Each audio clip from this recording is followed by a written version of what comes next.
Star Krishna వారసుడిగా entry ఇచ్చిన మహేష్ బాబు ఇప్పుడు టాలీవుడ్లో తిరుగులేని హీరో. త్వరలో రాజమౌళి చిత్రంతో గ్లోబల్ మార్కెట్పై మహేష్ బాబు కన్నేశారు.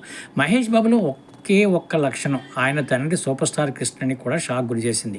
కృష్ణ నటించిన చాలా చిత్రాల్లో మహేష్ బాబు చైల్డ్ ఆర్టిస్ట్గా నటించారు. 1987లో కృష్ణ భానుప్రియ నటించిన శంకారామ చిత్రంలో మహేష్ బాబు చైల్డ్ ఆర్టిస్ట్గా ఉన్నాడు. తన పాత్ర షూటింగ్ కోసం మధ్యలో మహేష్ బాబు పాలబుగ్గల పిల్లాడిగా వెళ్ళాడు. మహేష్ బాబు పోషించాల్సిన పాత్రలో అదే కాస్ట్యూమ్స్లో మరో పిల్లాడు షూటింగ్ లొకేషన్లో ఉన్నాడట. వెంటనే నాన్న ఎవరు ఆ అబ్బాయి నాలాగా డ్రెస్ ఎందుకు వేసుకున్నాడని అడిగాడట. అతడు నీకు డూప్, ప్రమాదకర సన్నివేశాల్లో నీకు బదులుగా నటిస్తాడు అని కొరియోగ్రాఫర్ చెప్పాడు. వెంటనే మహేష్ కోపం కట్టలు తెంచుకుందట.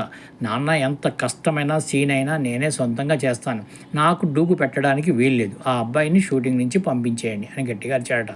వెంటనే కొరియోగ్రాఫర్ చెప్పినట్లుగా బాగా ఎత్తైన ప్రదేశం నుంచి దూకి పల్టీలు కొట్టాడు. ఆ తర్వాత ఒరిజినల్ సీన్లో కూడా అదే విధంగా జంప్ చేసి సొంతంగా నటించాడు. డూప్ ఉండే సన్నివేశాలు పెట్టాలంటే మహేష్ బాబుకు అసలు పోడట.